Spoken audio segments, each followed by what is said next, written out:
Barbados, get up. Good morning. Good morning, Barbados. Good morning. Good morning to you. Good morning. Morning, morning, morning. Good morning to you. Good morning. Morning, Barbados. Good morning. Good morning to you. Good morning. Morning, Barbados. Good morning. Wake up, wake up, wake up. Morning to you.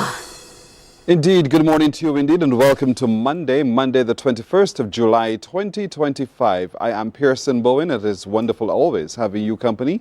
Thank you. We hope you had a wonderful weekend. I am sure a number of you are tired to the bone because the weekend was packed with activity and packed with a lot for you to do. And so having expended your energy, here's hoping you are up now to keep me company. So if you're not, that's okay. You can sleep a little bit later, but if you have things to do, you have things to do. To the little ones who are enjoying their holiday, good morning to you as well. Thank you for waking up early. I know a number of you do to keep us company and to watch the show. Good having you company. If you're watching on our streams on Facebook, YouTube, and our website, cbc.bb, we are grateful for your company. Share the show, share the love. Tell others to come do what we do every single day, which is have laughter filled with information at the same time. And of course, if you know of something or someone whose story we ought to tell us about it. Send us an email. Our email address is morninbarbados@cbc.bb. morninbarbados@cbc.bb. And to all of you, we say thank you. There's a lady who I forgot to say good morning to on Friday. Her name is Mary. I met Mary while at one of the fast food restaurants. No name, no mention, no lockup. But Mary said, I watch you every morning. Thank you, Mary. Have yourself a lovely day. I had to find a way to remember your name. As I told you, I'm not very good at remembering names, but I found a way to link your name to, and so now I remember you. So Mary, to you, good morning. Have a lovely day, you and your daughter. Really good talking to you indeed on the weekend. So how was your weekend, everybody? I hope you had a good one. We had the children on Saturday. I mean, all day Saturday. There was the kiddies Kadument. And then in the evening, there was Junior Monarch Finals, and that was so well patronized. Thank you, all of you, in your thousands who filled the gymnasium. Patricia Ben, good morning to you. Have a lovely day as well. Rhonda Hines-Graham, Sweet Rons, good morning. Have a beautiful morning. She says, don't forget to brighten your corner where you are. Thank you, Sweet Rons, for the lovely reminder. Auntie Faye, good morning. Hope you had a lovely birthday on the weekend. Have a wonderful day as well. She wishes everyone a great Monday. Marcia Rock, good morning to you as well. She's watching us and she's watching you. And so to all of you, have a good one indeed from Marcia Rock. Marcia, thanks. Estelita Pyle, good morning to you. Estelita, how are you doing, girl? Have a lovely day as well. Thank you for waking up to keep us company on Morning Barbados and talking among yourselves. Talk with us as well. Now, coming up today, there's a woman who has allowed her faith to lead her thus far. And she's now having her second battle with cancer. She's written a book. She's poured her soul into her book. She'll talk to us a little bit about her journey, her defiance, her victory, and perhaps we can learn a lot from how strong and resilient she truly is.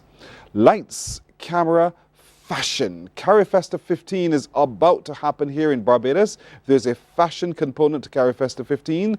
The coordinator of the fashion component will join us because there is a casting call for models coming up on the 25th, which is this coming Friday.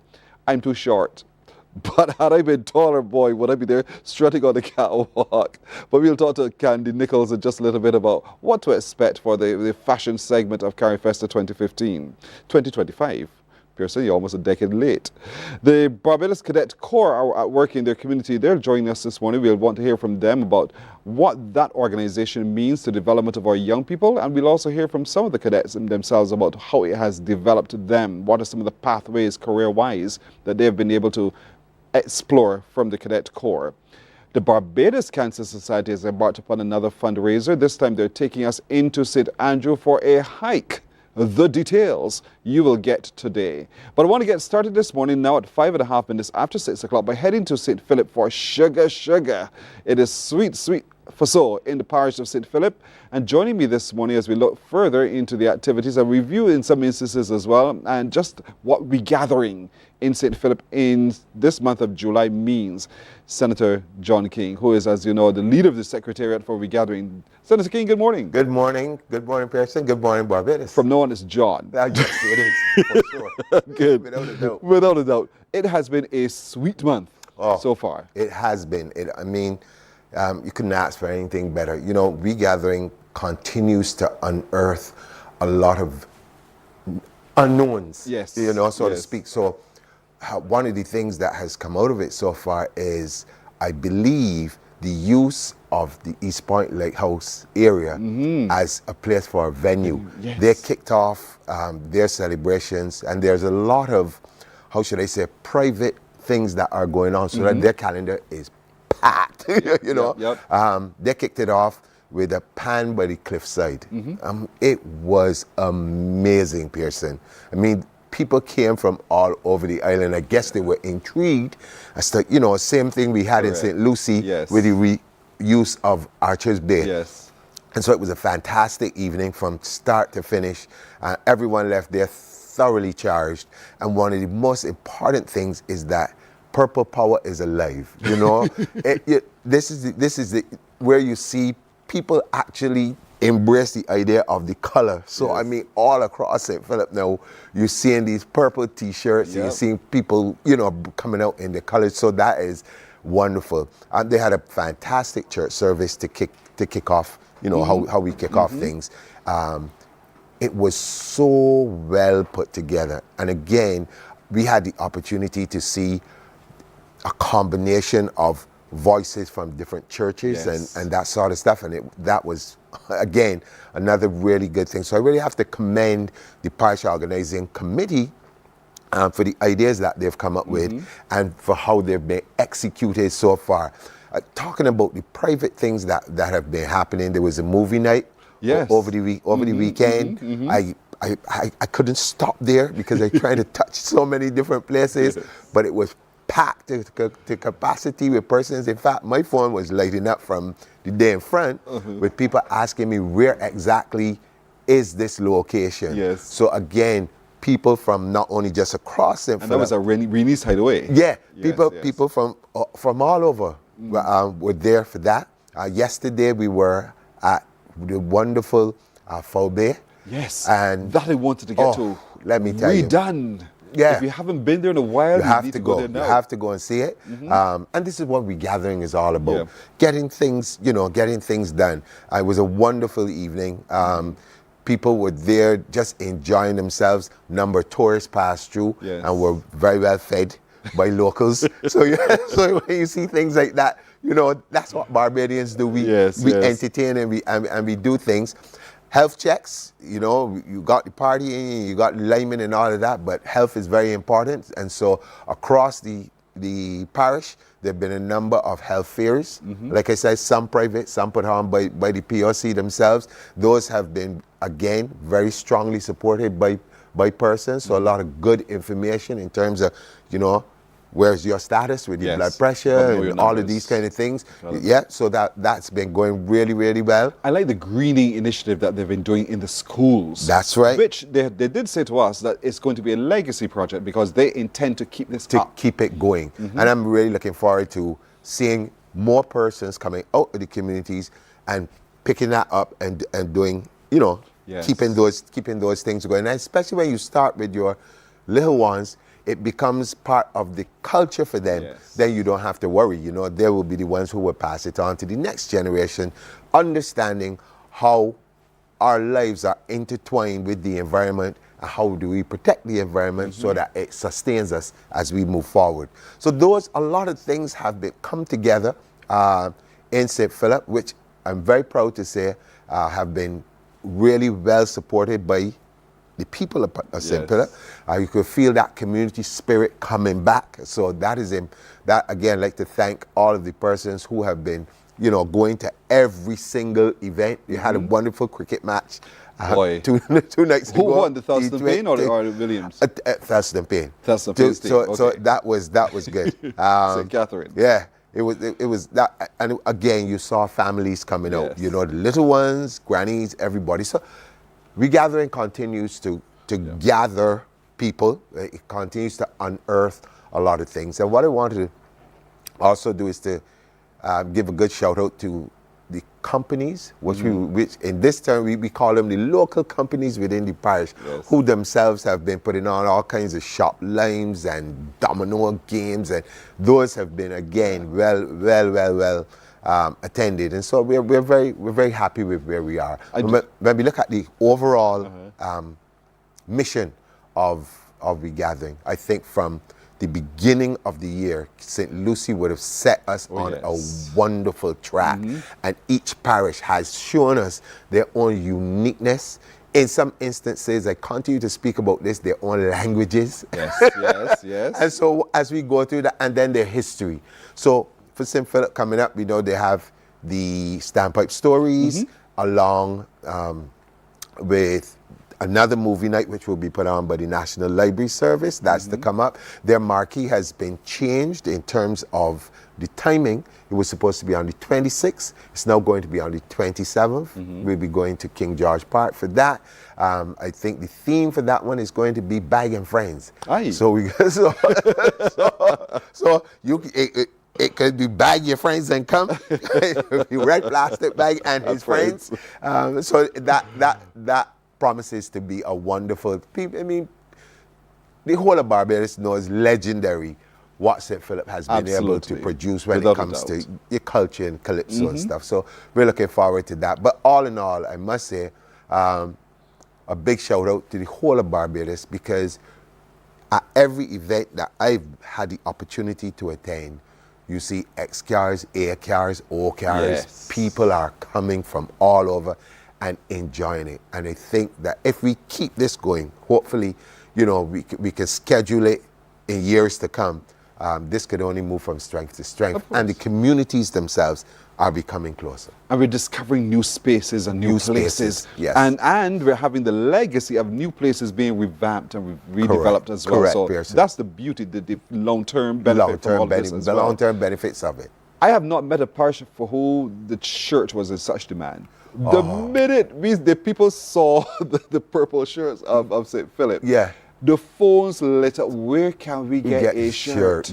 And so the parish organizing committee has been really tasked with making sure they kept enough numbers. Well, they have had my guys on the ground working really hard, distributing T-shirts as much as they can. The parish organizing, they've done their part in, you know, getting to people as much, but because it's such a huge land space, it is. You find people have to keep going back. You miss this person, you miss this person. So because there's that demand, the guys have been on the ground. But again, it's bringing back that warmth, that making new friends, that sort of stuff, and you can't argue with that. Is the Heritage Tour still on?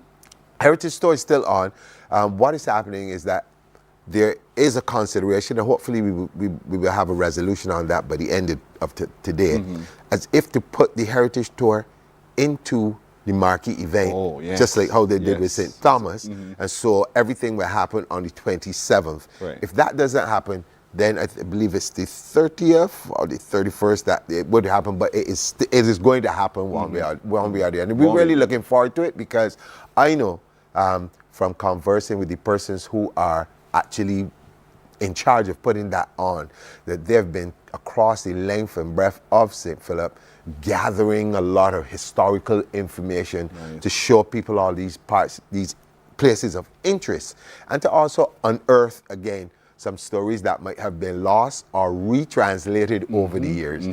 There's one that keeps coming up about, you know, a pond where a soldier was presumably drowned himself, and they say that in this pond, every so often, this shirt comes up to the top of the water, and you can't touch it, because if you try to go to it, it goes back down. And now all of these things are coming up. So I'm really looking forward to getting from the historical viewpoint, when that tour comes off, the truth of it, because the story keeps getting wider and wider. 1 minute it's a soldier, another part was a fisherman, next minute it was a butcher. So The Historians truth will of the help matter us. will be found. Yes. Indeed. So, folks, there's a lot happening in St. Philip. So remember, you can follow them on their social. Regathering.st.philip. Regathering.st.philip. Follow, and you will see all of the activities as they happen as well. Before I take a break, I want to hear from you because Grateful Core has done something really interesting this year. Yes. Yes. Yes, a remake of How Many More? Yes. Oh man, let me tell you, I was just blown away. I was so happy because I think as generations come, people's tastes in terms of music, it changes. But if you can revise and revamp songs to suit now, it gives it that longevity, and it also continues this, as we use the word legacy, of great Barbadian music from one generation to the next, and how they interpret it. Now, with that particular song, I always say to persons, even though it's, I'm proud that, yes, I was able to write it and people have responded to it, but the situation that caused us to write those songs is ones that I challenged Grateful Core himself, and he would tell you, to ensure that when he has to sing that song, that it's not just about a nice performance, but that you make sure to tell people and to talk to people about the situation, which we want help. We want everyone on board, parents, social workers, police, everybody in Barbados, even men themselves, to mentor some of our younger men, because we are losing too many of our young men to gun violence. And I am a firm believer that once you put your mind to things, it can be done. Yes. The problem can be solved, but it calls for, pardon the pun, all hands on deck. Pun forgiven. Senator John King, we want to thank you so much for joining us this morning. Thank you so very much. And once again, good morning, Barbados. And from the bottom of my heart, thank you all for supporting Regathering. It wouldn't happen without you guys. So thank you. Have a great morning. On that note, we're back in a moment. Morning, morning, morning. Good morning. Good morning to you. Hey there, it's Mahalia. I want to share something that might be really helpful. If you're feeling anxious, overwhelmed, depressed, or lonely and have no one to talk to, call Lifeline Barbados. We all face struggles at times in our lives. You're not alone. There's no need to feel ashamed or embarrassed. It's okay to reach out for support. Lifeline Barbados is completely confidential. No one else will know you called. They're there to offer a caring ear and guidance without judgment. And fellas, I want you to know asking for help is a true sign of strength. It takes real courage to reach out. You can also call Lifeline Barbados if you're worried about loved ones who are struggling and you need advice on how to support them. There's a saying, a problem shared is a problem halved, but not everyone has someone they can confide in. That's why Lifeline Barbados exists, to be there for you or someone you care about during tough times. Save this number.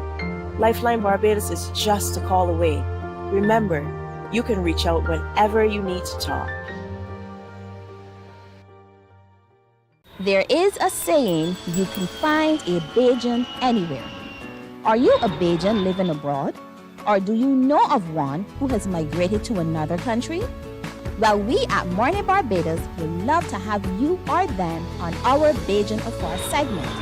Share your amazing stories, experiences, and how you have... Morning, morning, morning. Good morning.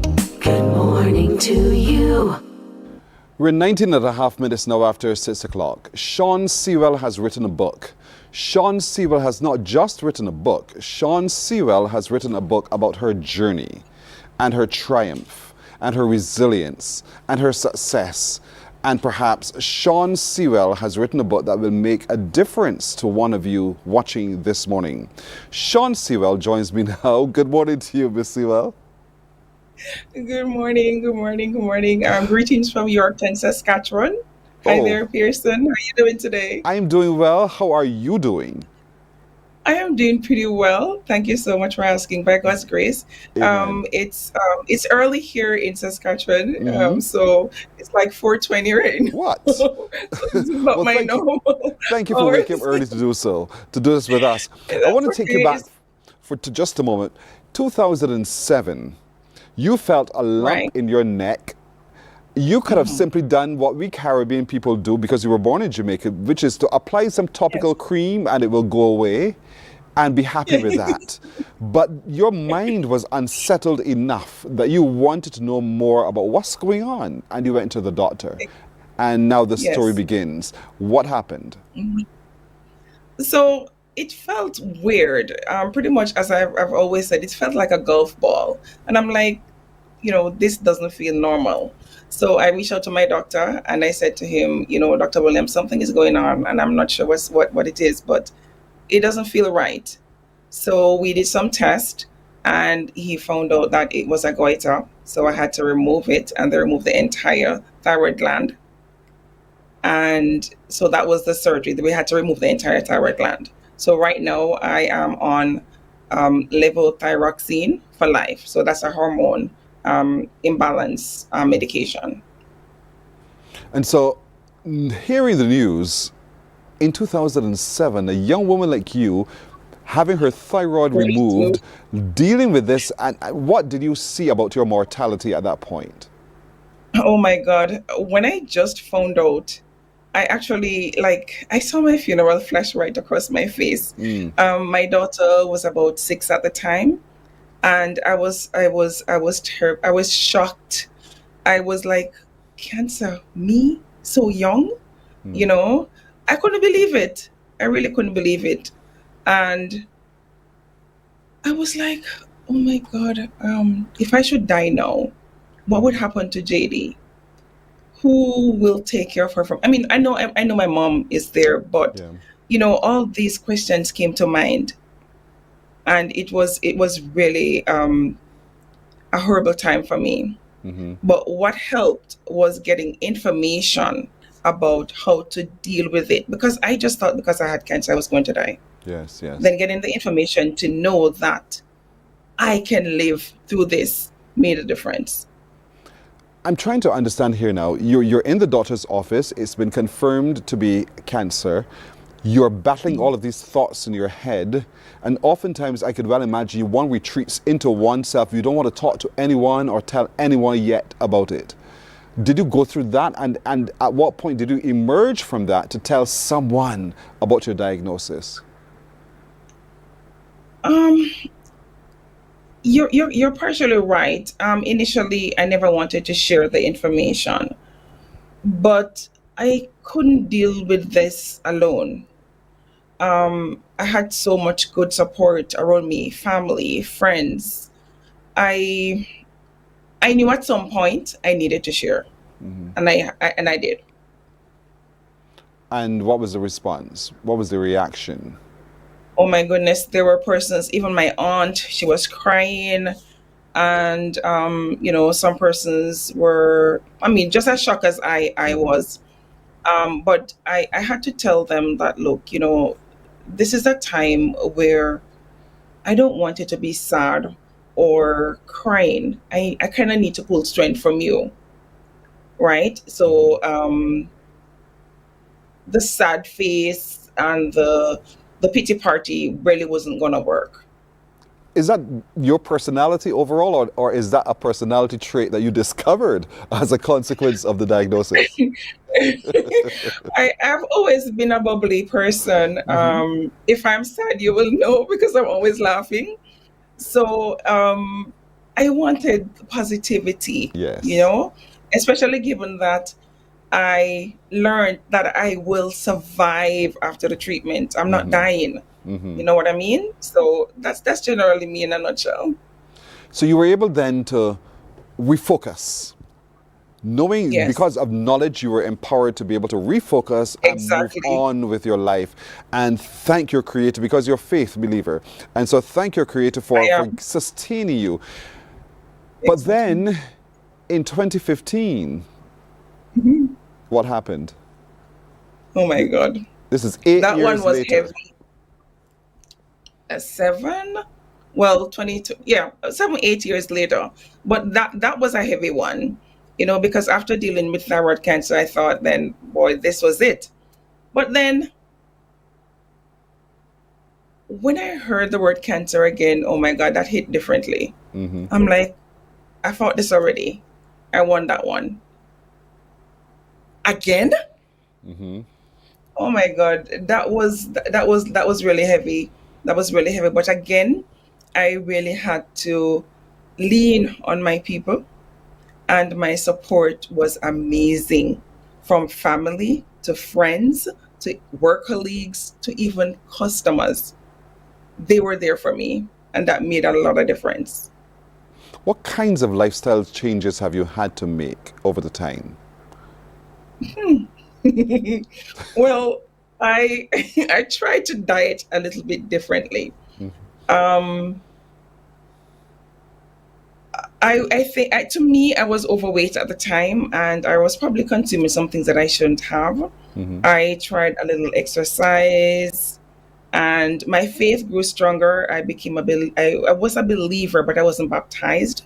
So afterwards, I was baptized in 2020, and that was really a magical year for me. A lot of things just kept falling in place for me that year.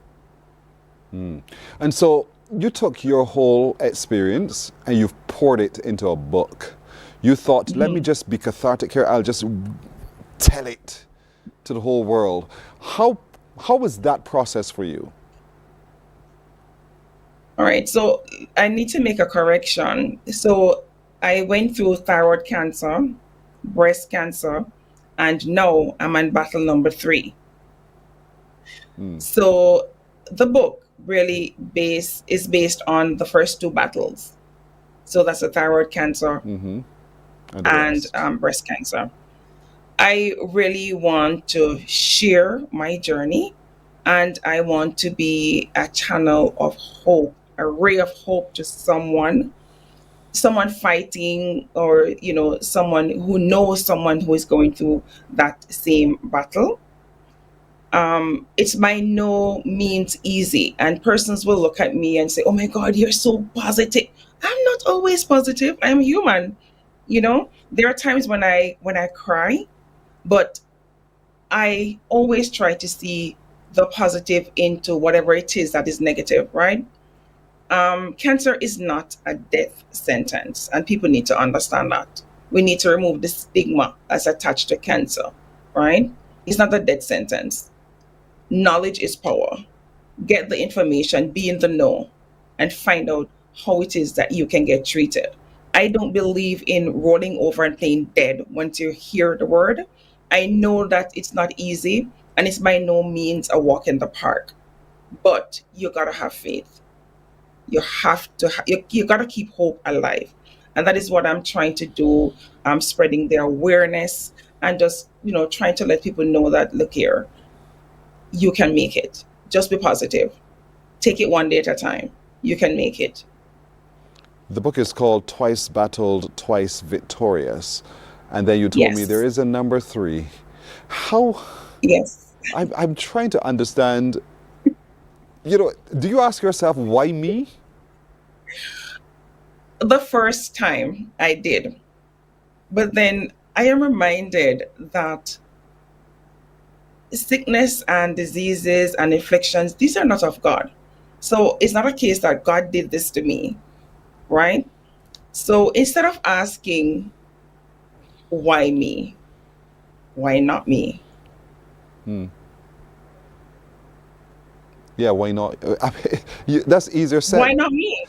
I can do that. I could change my mindset by doing so, yes. But at the same time, you go to sleep with this information. You wake up with the same information. Your body tells you it lives with this information.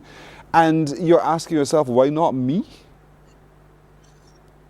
Yes, because I do believe that God is with me during the entire journey, and He healed me already, and He will do it again. That is how strong my faith is.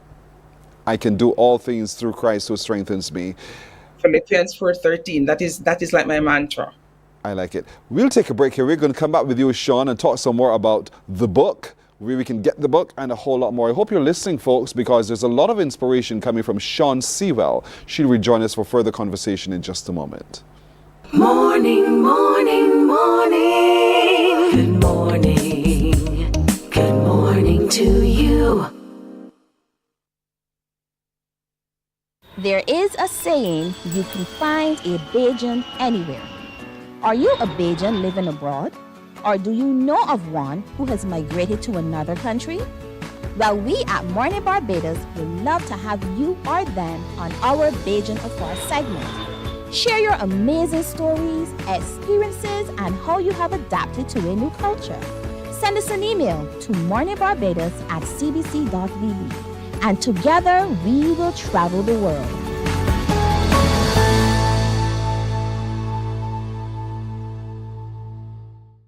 Some ask, what makes Barbados so special? We at Mornin Barbados say it's you, our exceptional youth. You are talented, resilient, and inspirational. You are the epitome of the Barbadian spirit, testing the boundaries of your creativity. If you are an entrepreneur, artist, Morning, morning, morning. Good morning. Good morning to you. We wake up at times that we feel a little bit of a pinch and we wonder, why me? And we ask ourselves, how do I survive this little thing? And we want to give up at times because we don't see the light. But Sean Sewell is having her third battle with cancer. In her third battle with cancer, 2 she's been victorious about. It's the third one. I cannot begin to imagine what that does to the psyche. But she reminds us that she can do all things through Christ who strengthens her. That is her mantra as it goes forward. And so we continue our conversation with her now from there in Canada, where it's not even 5 o'clock yet in the morning. Good to have you again, Sean. Thank you for staying with us. See, it's not even 5 yet. And so, Sean, I think for a lot of our viewers and us in the studio here, it is still unbelievable that you are here. You are third time around and you're smiling. Yes. You don't feel that you've done something wrong. How is that, again, how is that possible? I mean, oh my goodness. My eyes, part of the effects of the treatment, it gives me runny eyes. So I'm not crying, guys. I promise. It's okay But to cry. yes, I do that sometimes because Yes. it's a way of helping you to heal. But whenever I cry, I never ever cry for long. You know, I might be down for a moment, but I pick myself right up and I'm like, come on, Sean, you got this. God is with you. Keep moving, right? So that's really how I get on. I know it's not easy, and as I said before, it's not a walk in the park. Persons will always see me smiling and they're like, are you sure something is wrong? And I'm like, trust me. I know I see the scars. I wake up, I see the scars every morning. But, you know, these scars are a sign of victory. And instead of frowning at them, I just thank God because there are so many persons that started the battle. I was fighting with a friend of mine and she passed away in 2016, I believe. Or was it 2017? I think 2016. She passed away, right? So I'm still here and I think that my life being spared is for a purpose, and I just want to just give someone hope. If there is one person that I can uplift or inspire, then my job would really, you know, the job would have been done. And that is my aim, to just inspire persons, because as I said, I really want to remove the stigma surrounding cancer and the fear. Don't for 1 minute think that I wasn't fearful. I was, but then I learned to lean on God, and I prayed about it, and I have a good support system. That is really good to hear. But it's 18 years since your first diagnosis. 18 years. Yes. And over those 18 years, you've had literally 3 trials. You're in your 3rd trial. What do your medical team say to you about trial number 3 and what that means when you begin to stack it all up and its impact on the body? Oh, I tell you, it was just so weird because I thought, because I had, so for breast cancer, I had what is called a skin sparing mastectomy. So I removed the boob. So it's just there. Nothing. It's just there. It's just there. It's not functional. I feel more pain from it than anything else.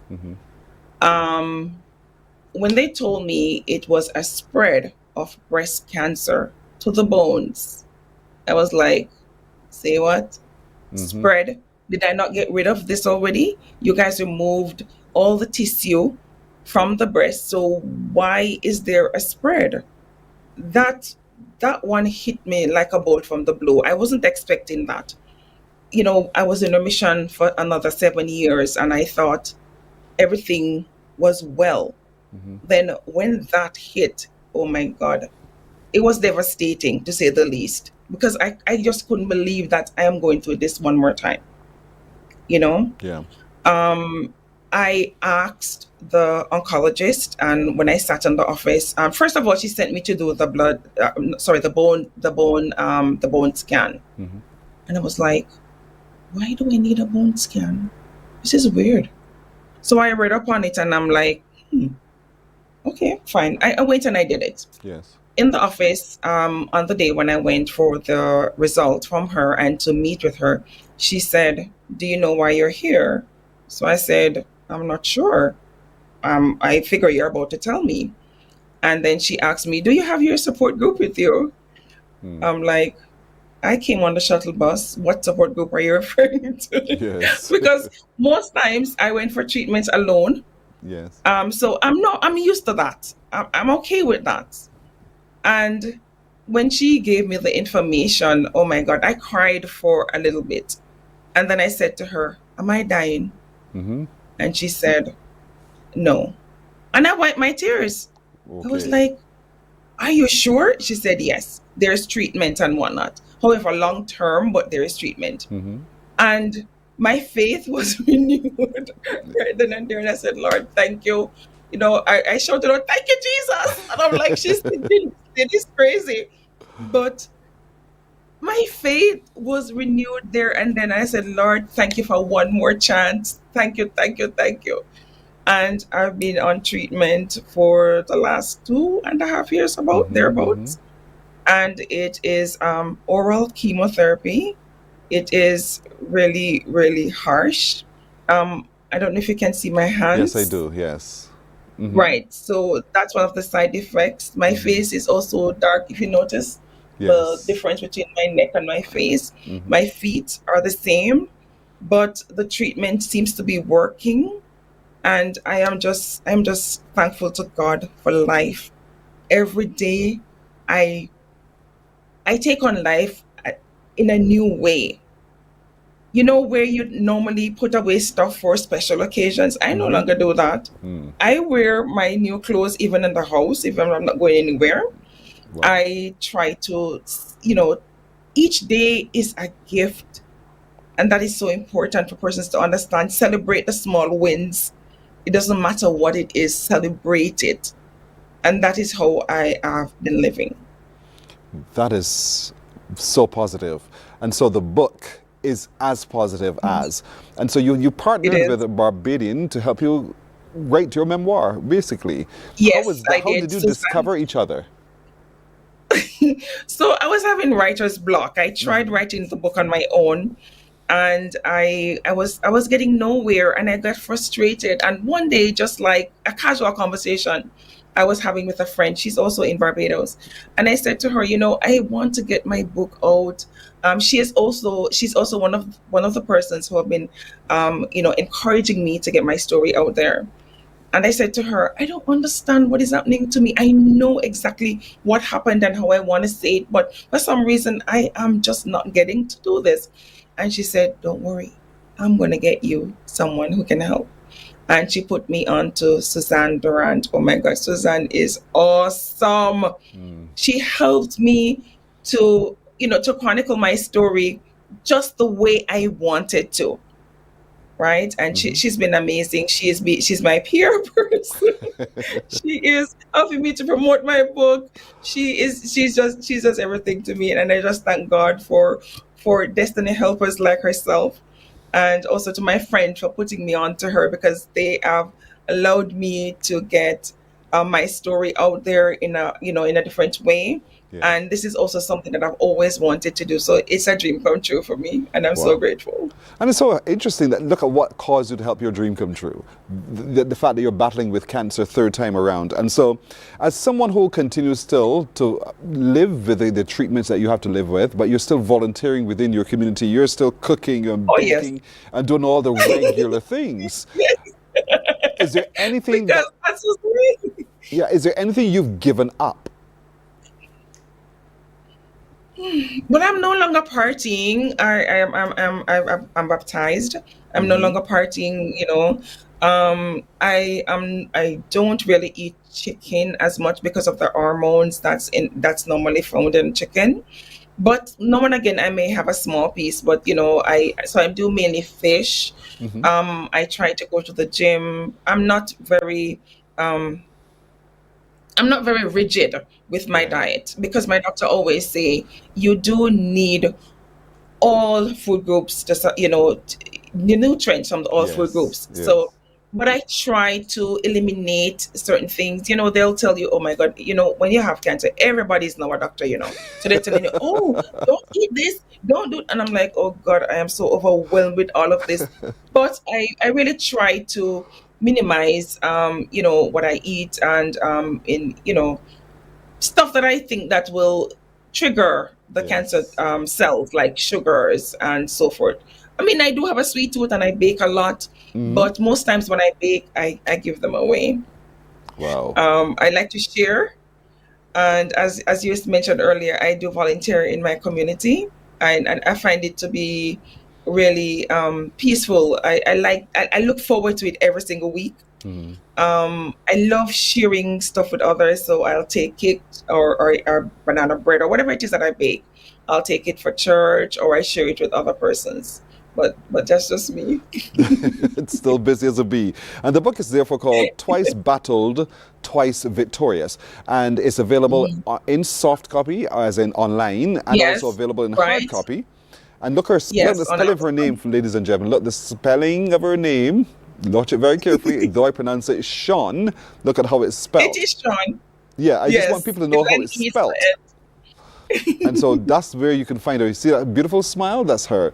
And so you can read her book, Twice Battled, Twice Victorious. And even in her third battle, there's still a lot we can glean from the book indeed. And so it's available on Amazon. Easily available on Amazon. And while you read, don't just read because you want to hear Sean's story all over again.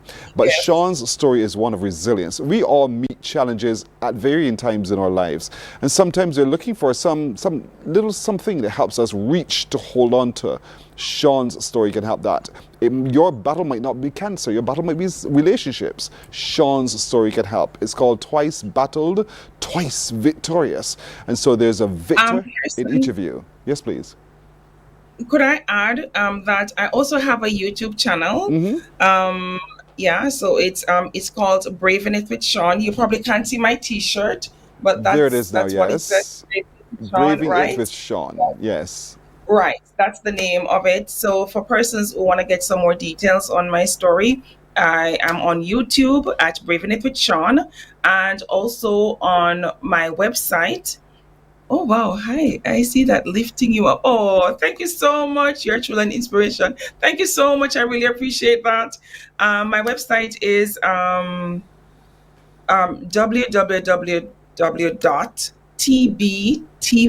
www.tbtvsean.com. So it's TBTV for Twice Battled, Twice Victorious.com. So persons can feel free to check it out. And if you need to send me an email, it is sean.sewell@yahoo.com. I'll be happy to hear from you, and I'll be happy to share my story over and over and over and over again. Read. Put it back up again. Put it back up. I want to hear Sean read this other comment. Sean, go ahead.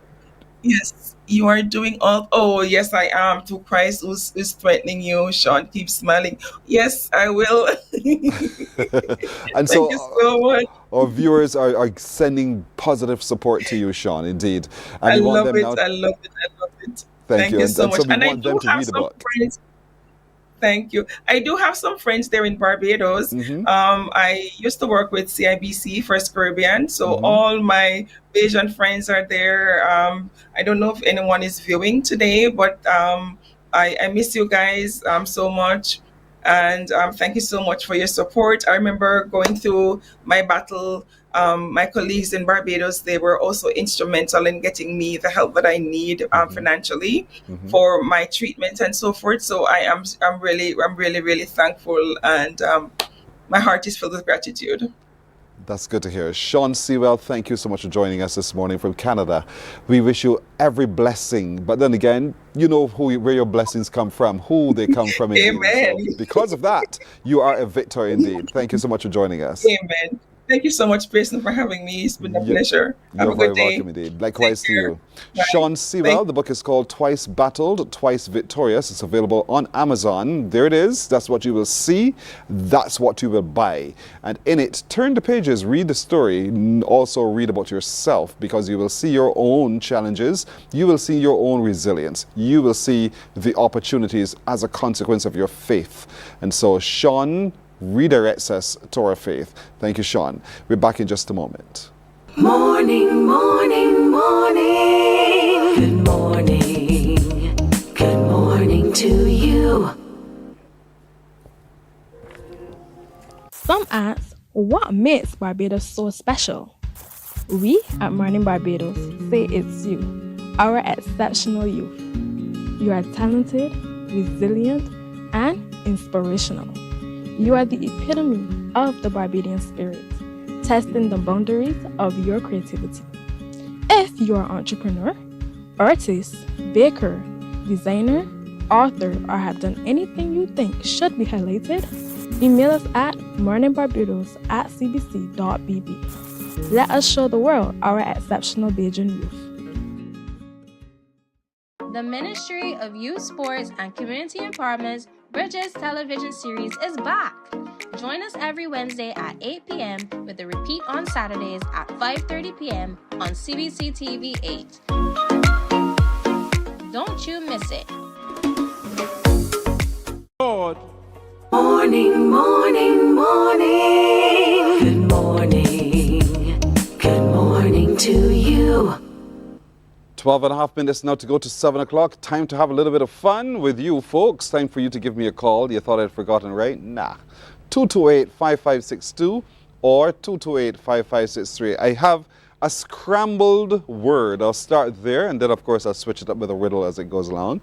So, do you want to see what those scrambled letters are so that you can figure out what the word is? Look on your screen. Look, look, look. Unscramble me. Look on your screen. Look, look. What word do you think that is? What word, when you set those letters in correct order, do you think that is? 228-5562 or 228-5563. Call me right now. Tell me, what word is this? What word is it? We've taken the letters to this word, we've scrambled them up, we tossed them in the air, and this is how they fell. That's what we got. Those letters right there. So what word can you make? It's like Scrabble, but you're unscrambling. What word do you think you can make when you unscramble the letters you see on your screen right there in front of you? Call me now, 228-5562 or 228-5563. I wish you well. I must tell you, it's a very, very easy word though. Really, really easy. So easy you can solve this right now. 228-5562 or 228-5563. And maybe I'll give you a hint, maybe I won't, but that's up to you. 228-5562 or 228-5563. I think in this one, even the little ones know the answer. We have a call already. Wow. Good morning. Hello. Hi, good morning. Hi, how are you? I'm good. How are you? I'm well, thank you for asking. Did you have a really good weekend? Yes, please. Really? So what did you do on the weekend? I'm a nurse auxiliary, so I just relaxed with one of my patients and talking and stuff. So, yeah. You like that? Yes. I like it too. I like it too. That's the truth. You know, I must tell you, for my little stints in the hospital, those were the funnest, bad word, but I don't care, funnest people who I know. They come and sit and laugh with you. So fun. I love it. I love it indeed. All right, Madam Nurse Auxiliary, What is the word? The word is daughters. Spell it for me. DAUGHTERS. Wait, spell it. What are the last two letters of daughters? It's three letters. TER. Do you see an E? Do you see an E in those letters? Wait. Yeah, take another look. Take another look. I'll wait on you. Take another look. Step off, girl. You're wrong. Thanks for trying, okay? Thank you. I know that one would have caught you. 228-5562 or 228-5563. Says it's not daughters. What is it? 228-5562 or 63. Got you good. Figure it out. Now call me quick, and let me know what word, when we unscramble these letters, you can actually make with this one. It's a really, really familiar word. You know this word. I'm telling you that you know this word. Don't pressure yourself. When you pressure yourself, you won't see the answer. But it is right before you. 228-5562 or 228-5563. There are only 9 minutes to go to 7. Good morning. Hello. Morning. Hi, how are you? I'm fine, thank you. You're welcome. And who's calling? Natalie. Yes, Natalie, it's you. Nat, had a good weekend? Yes, I did. What did you do? I went to the city and then I came back home and enjoyed the wonderful kiddies Kadument.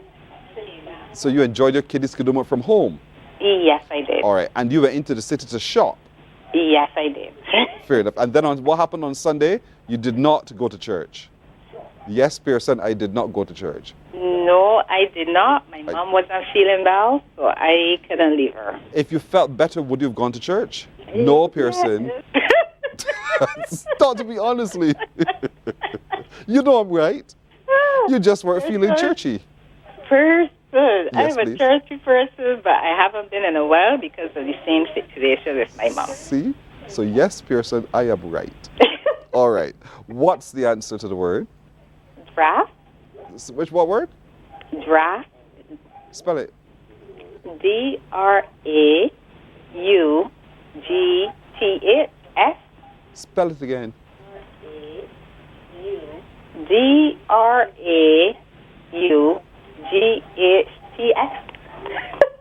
Were you laughing at? Natalie, what are you laughing at? Natalie, what are you laughing at? That person drilling me. I'm not that evil. Come on. But Natalie, you know what? Natalie, Yes, please. guess what? Guess what? Guess what? I'm Guess. here and listening. Guess. Natalie, Yes, guess. I'm right. That's what you're guessing? Yes. Natalie, you're right. Well done, okay? Thank you. Drafts is the answer. Well done to Natalie. All right, I'm going to give you a riddle. Thank you, Nat. Have a good day. A riddle for you now. What tastes better than it smells? What tastes better than it smells? I tell you, this one is going to be really, really funny. 228-5562 or 228-5563. What tastes better than it smells? What tastes better than it smells? What do you think that is? 228-5562 or 228-5563. This one, I don't think you'll solve very quickly. I really, really do not think you will get this one too quickly. What tastes better than it smells? 228-5562 or 228-5563. That is a simple one, but it's not as obvious as some might think it is. What tastes better than it smells? In other words, start sniffing, tasting, and you tell me what. Good morning. Hello. Hello. Hey, how are you? I'm good. Oh, I'm good too. So who's calling? Brenda is calling. Hello, Brenda. You're doing good today. What did you do on the weekend, Brenda? I went to church On Sunday or on Saturday? Sunday, On Sunday. What church are you with? St. Mary's. Oh, so you're a town girl? Pardon? Are you a town girl? Not really. So what part of do you live in St. Michael then? St. Okay, Michael. Brenda of St. Michael. Brenda of St. Michael, are you having a good morning so far? So far. Breakfast had already? Oh dear, somebody got it already, George. Somebody did what? Oh no, you watching on the other network. Brenda.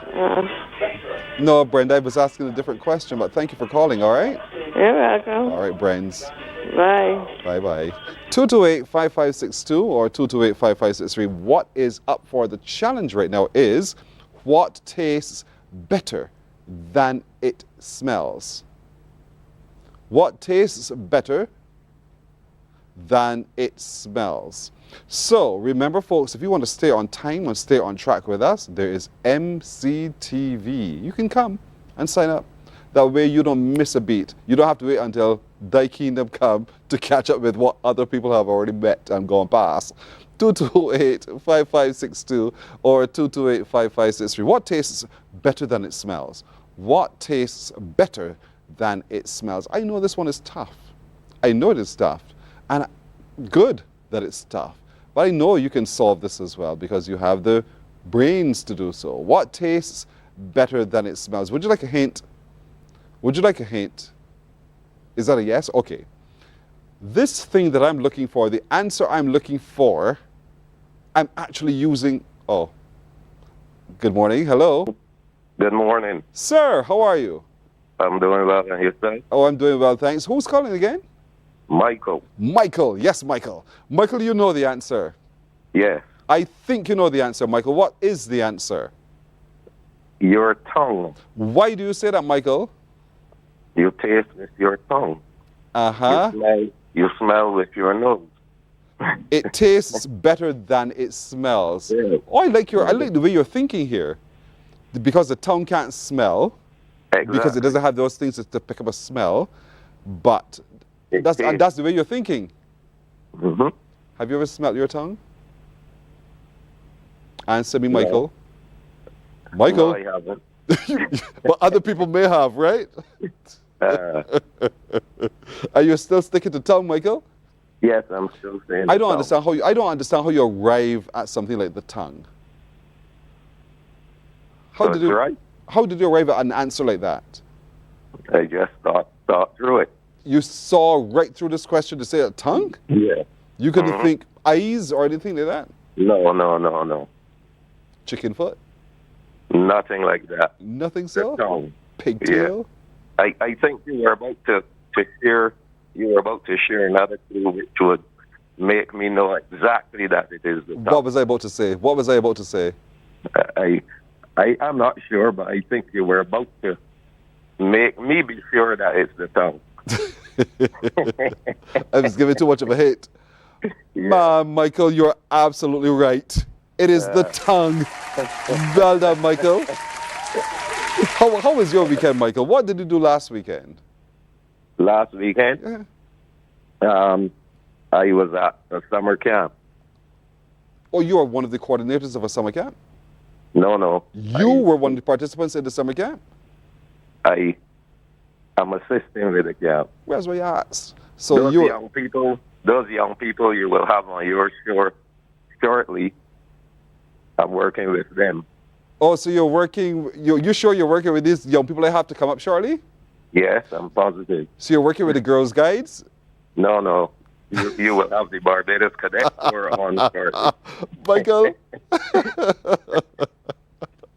Thank you, Harry. You're right. Thank you. Have a good morning, man.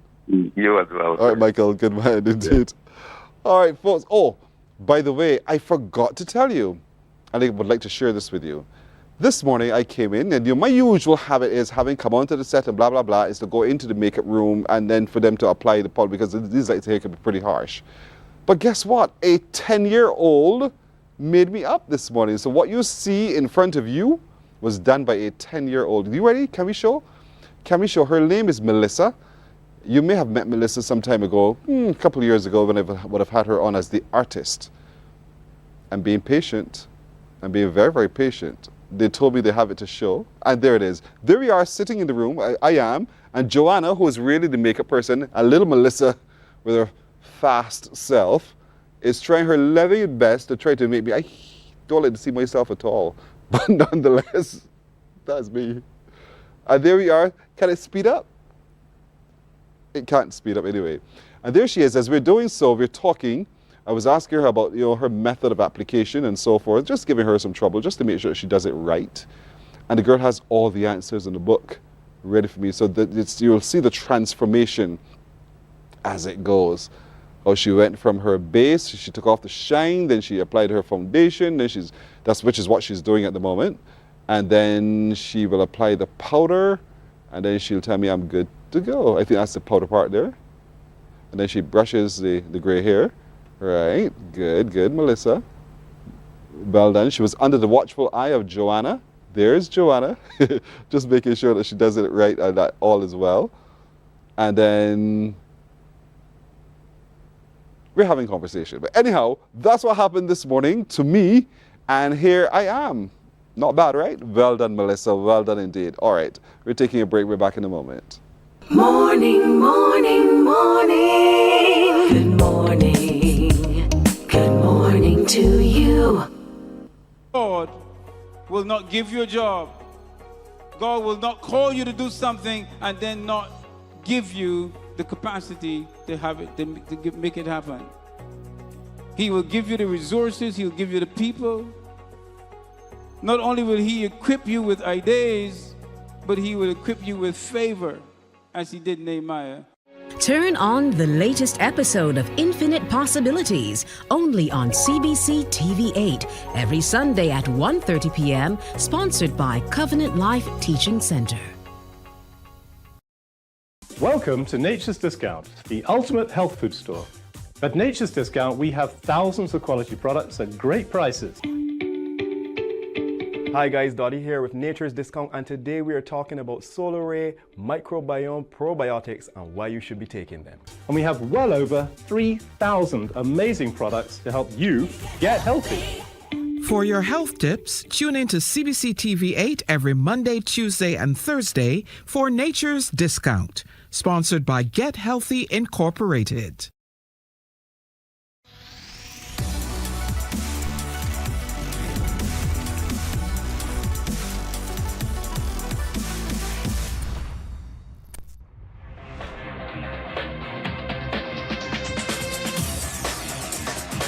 Week after week, Scold presents exciting reports and documents. Morning, morning. Good morning. Good morning to you. Let's look at the news now. Removal of the pesky Sargassum seaweed at Concept Bay St. John has started in an effort to give fisherfolk and residents there some relief. However, officials of the National Seaweed Cleanup Project are predicting a long road ahead as the seaweed clogs beaches across the island. Our Anesta Henry and videographer Anderson Arthur journeyed to St. John to capture the cleanup operation at that location. The Sargassum seaweed harvester is clearing the water at Concept Bay St. John. Workmen on the National Seaweed Cleanup Project are also utilizing other heavy-duty equipment to assist in the effort. After 2 days of the harvester reaping at the bay, the water is much clearer than it was this time last week. But mechanic operator of the seaweed equipment, Omar Greenwich, says it is not an easy task getting the influx under control. It's not as easy as people may think it is, because Concept is a very rough water and you have to contend with the wind and the wave action. Right? The wind and the wave action is very difficult up here. So how many tons have you? I would say between yesterday and day, we had about a truckload and a half, about that. Yeah, it's hard. It's hard because the equipment, it works well, but the wave action makes it very difficult to deal with. While unable to say exactly how much seaweed was removed from the area over the past few days, Greenwich says it was a large quantity. But more seaweed is sailing in, as is happening at other bays and the sections of the coast. Mr. Greenwich is unable to say when the team's tasks will be completing on that part of the island. That's very hard to say. I could very well come here tomorrow, all this sargassum gone. I could come back here tomorrow and I could go out mountains. It's very hard for me to say. very, very hard at this time. According to him, the coming weeks for the cleanup team may be as rough as the seas, with manpower and equipment stretched to all. Right now, the South Coast has quite a bit, and we can look at there as well. I know I heard reports that Hilton has a lot, Silver Sands crying out. I think Sandals have some too. It is rough going, and from reports from the fishermen is that we got a lot of moss above the land coming down. So it's going to be an upward battle. Last week, fisherfolk at Concept Bay lamented the large clumps of seaweed were preventing them from getting to and from their boats. While they too agree clearing the sea completely is not an easy task, they are pleased to see the harvester at work. One fisherman who requested anonymity is breathing a sigh of relief the slipway is being cleared with the hurricane season ongoing. Taking up the seaweed is okay, because if you see the state of how it stopped there now, you got to swim through that there, number one, and the boats can't haul down or haul up when so much seaweed is there. So that is okay. Government spent almost $300,000 to acquire the seaweed harvester, a tractor and other equipment several years ago to assist with the seaweed cleanup efforts. Onesta Henry, CBC News. Well, hundreds of sea turtle eggs were saved recently by a team of Barbados Sea Turtle Project patrolling the south coast. The seaweed also hindered their ability to do their job. Here's Rachel Agard. Since the month of July started, the Barbados Sea Turtle Project has been inundated with calls of hatchlings and eggs spotted along the island's coasts. In turn with the project, Simone Merchant says it gets busy at this time of year as it is the nesting season, which runs from May to October. However, she says the Sargassum seaweed is problematic and prevents some of the turtles from reaching the shore to lay their eggs. Similarly, the seaweed poses a threat to hatchlings trying to get to the sea. And in some cases, they become stuck and eventually fall asleep due to exhaustion. Sargassum, they don't necessarily pose a greater threat than predation by mongoose or predation from crabs or cats or dogs or rats. But they have become a growing concern because of the amount of sargassum that is seen along the coast. So sargassum, when there's a lot of sargassum, it gets washed up on the beach, as we know, and it can prevent turtles from coming up onto the beach. Most times, the nesting female is very determined and she will crawl over the sargassum. When CBC caught up with them on Sandy Beach, Christchurch, they were busy relocating 2 nests which were discovered with over 100 eggs each. Ms. Merchant says the exercise involves carefully removing eggs, counting them, and taking them safely to another location on the beach to hatch.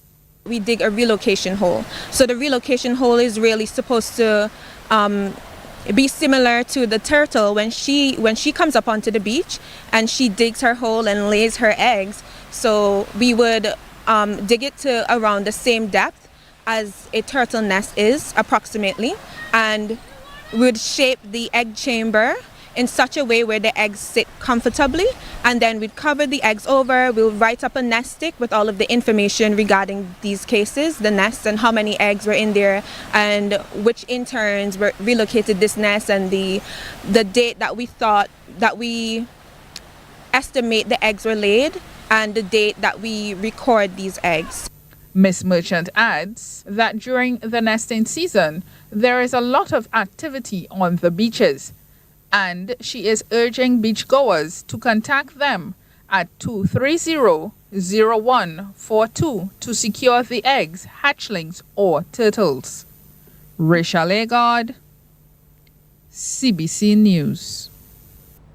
Well, band leader Nanette Worrell has walked away with half of the main prizes and awards for the private bands in the 2025 Junior Kadument competition. Her band, Jante, secured first place in 11 of 12 categories, including Best Junior Band, Most Colorful Band, Folklore and Fantasy.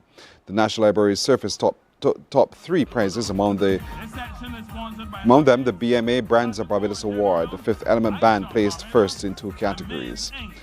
Among the schools and community bands, the Pinelands Creative Workshop won 10 of the top prizes and awards. Those included Best Community Band, Most Colourful Band. Ellerton Primary placed first in 4 categories. To sports now, West Indies have lost that opening T20 international against Australia, going down by 3 wickets at Sabina Park in Jamaica. Set into bat, the Windies posted 189 for 8 from their 20 overs. Roston Chase top scored with 60. That included 9 fours and 2 sixes, while Captain Shea Hope added 55, those 2 putting on 91 for the second wicket. There was, however, a slide at the end of the innings as the Windies slipped from 184 for 4 to 189 for 8. In reply, Australia made 190 for 7 from 18.5 overs. Cameron Green led the way with 51, that included 2 fours and 5 sixes, while debutant Mitchell Owen added 50. Gudakesh Moti was the best of the Windies bowlers with 2 for 29, while Jason Holder took 2 for 31 and Alzari Joseph 2 for 39. That's news until now. More news at noon. We're back in a moment. Morning, morning, morning. Good morning. Good morning to you.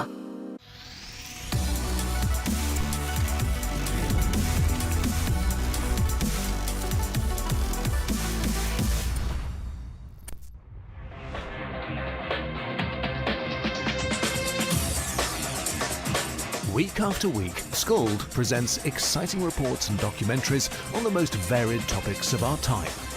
Spectacular developments and innovations, lifestyle and trends of tomorrow, mobility and tourism, health news, highlights from art and culture.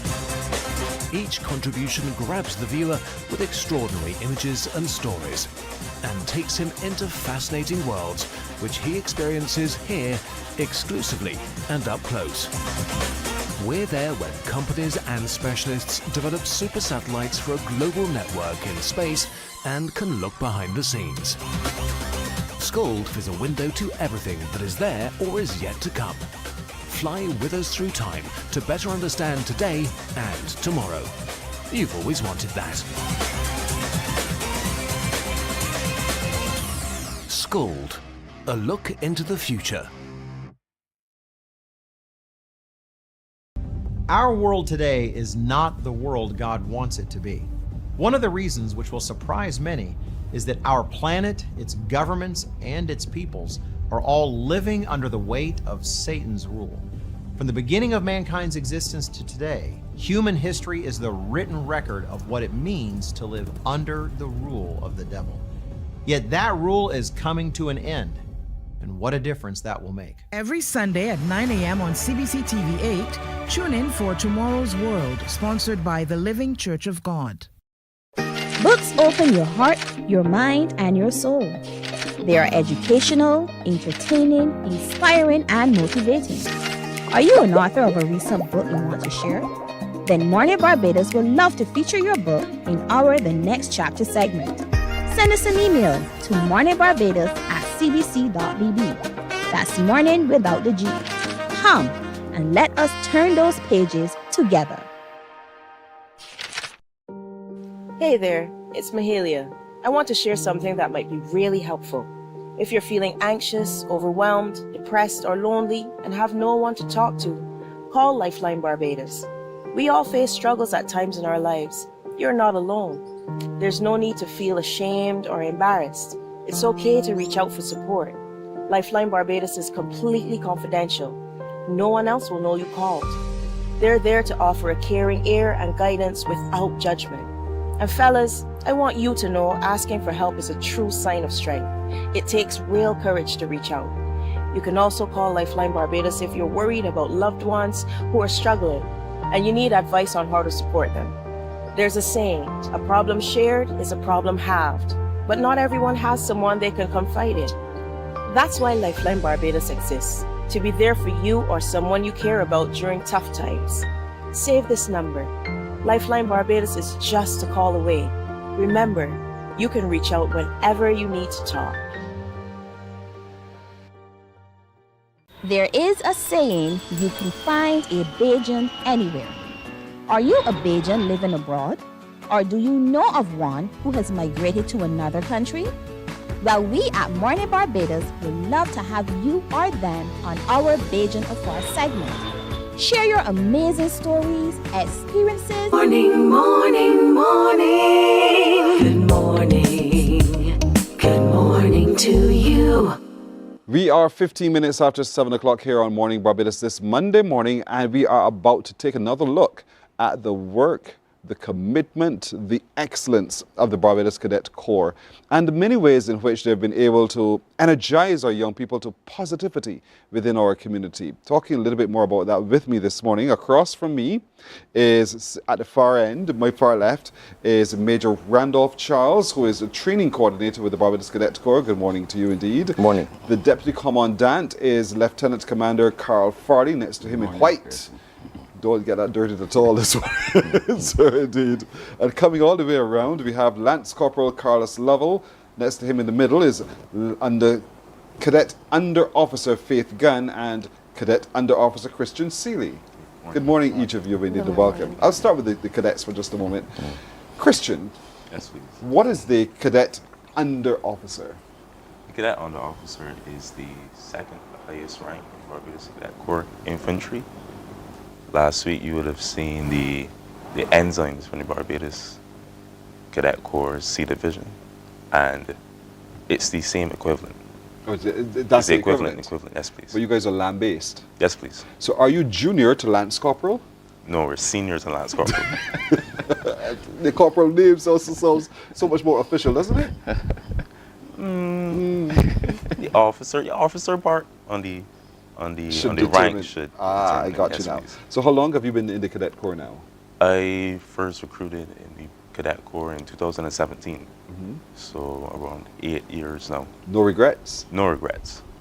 What about you, Madam Faith Gunn? How long have you been in the Cadet Corps now? So I started in 2019, so about 6 years now.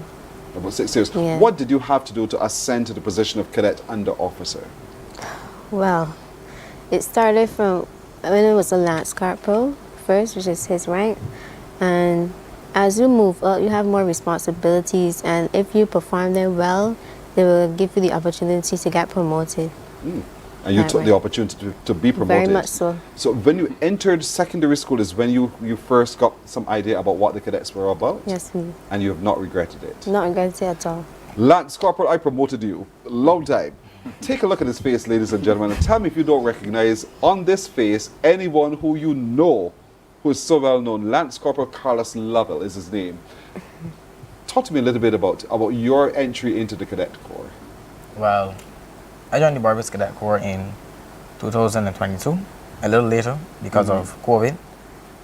And right now, as I have to say, as the rest, no regrets. None at all. Yes, and what do you have to do to become a Lance Corporal? To be a Lance Corporal, you just have to perform well as being a cadet. Because before a Lance Corporal, you're a cadet. Just perform well and show that you're ready to take on the position. How much of your father's legacy are you living? All. Yes. He didn't want to say all, but he knows it's all of it. And with that said, is it that you were watching him and wanting to be like him? Well, in the cadet aspect, is that when I was in primary school, I wanted to join Boy Scouts. My mother was telling me that she would let me join cadets. She didn't want me to join Boy Scouts at the time. So it really made me more eager to join the Barbados Cadet Corps. I mean, you sound like him, gesture like him, everything like him, but that's a good thing. That's not a bad thing. Commandant, talk to me a little bit about this, the Cadet Corps in Barbados and the many things that these young people benefit from. Well, the Cadet Corps it's an organization with a long history, 121 years this year. And there are about 4 areas where there are specialized. You have met the Sea Cadets. There's the band, there could be careers in music, there's the infantry, there is the medical unit. We're experimenting now with another unit that will come on stream. But it gives these youngsters an opportunity to use the education in various aspects of various opportunities. So the medical cadet can certainly go on to a career in medicine. I have met cadets who are now in the medical professionals these days. And it's an easy transition into the Coast Guard, into the Barbados Police Service. These are the easier ones to transition to. But as you know, parents always stay on top of their kids and their education and then allow them to choose careers. But what stays with them is that discipline that you get from being in the Barbados. Yeah, which is important, I think, because you take the diamond in the rough and you shape these upstanding young men and young women who are prepared to serve. Absolutely. And also advance themselves in their careers as well. And so that comes out to you, Major, for training. That's your area in particular. Talk to me a little bit about, once one has enlisted into the Cadet Corps, what kinds of training programs are offered, apart from the categories we just heard?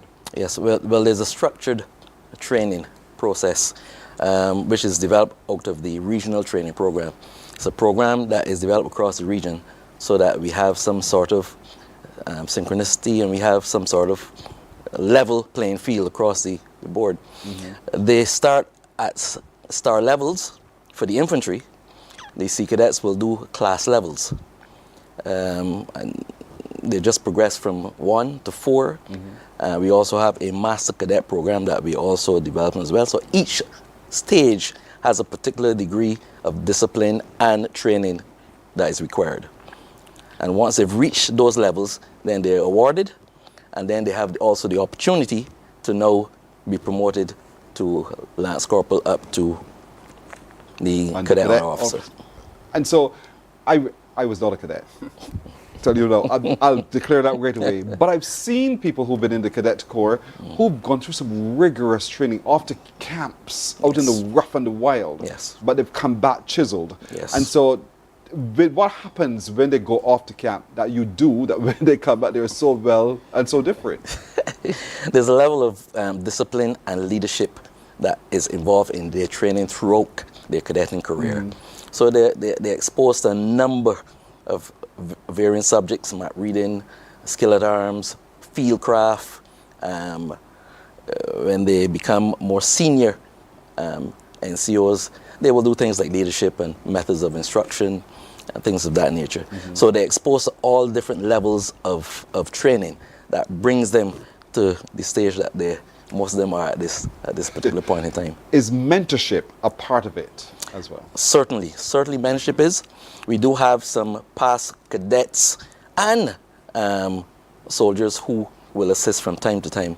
So the BCG, the Barbados Coast Guard ship, and the Barbados Regiment play a good part, very good part, as well as the past cadets. We have a lot of cadets who have gone through the process who are in varying fields across the island of Barbados and further afield. Under Cadet Sealy, you're at Barbados Community College. Yes, please. Is there anything based upon the cadet program, any of the divisions that your commandant says that you can actually study in, that you are actively considering being a part of, whether it's medical or otherwise? Okay, so in terms of career choice, I always wanted to be a musician. And then when I joined cadets, I realized there are multiple opportunities there as well in the military. So over the years, my career choice has changed from just being a musician into now becoming a commissioned officer in the Barbados Defense Force, and hopefully finding a way to have those two lives not compete, but that you can equal live both of of each them other. Yes, together. please. Yes. You made the commandant smile when you just said what you said. And so, under our cadet officer, Ms. Gunn, talk to me about your aspirations in terms of your career. So, after I've continued my studies, I will be going to the University of the West Indies. And then after that, I think I want to give back to the Cadet Corps because it helped me so much improve as a person. So I want to come back as an officer in command for one of the companies. Officer in command? Yes, sir. All right. Lance Corporal, what about you? What career path would you want to pursue? Or would you want to pursue one that's aligned with what you're doing in the Cadet Corps? Well, of course. I would like to become a commissioned officer in the Barbados Defense Force and be stationed at the Paragon base as a platoon commander. What's a platoon commander? A person in He charge. shouts at everybody? Not necessarily. A person in charge of, let's say, a squad of people that directs them, gives them mentorship, guides them so that they know what they have to do and gives them guidance. Commandant, what I see are 3 confident young people in front of me that the Cadet Corps has been helping to shape. Yes. And I know in a lot of the shaping as well, there's a lot of giving back of service to community as well. Yes. Talk to me a little bit about over the years what the Cadet Corps has been doing. Well, the Cadet Corps is very active. Let's give an example at Christmas. The trees in Bridgetown, that is a Cadet Corps project. Every time there's a marine cleanup or there's a cleanup somewhere on the island, the cadets are involved in the environmental part of keeping the island clean.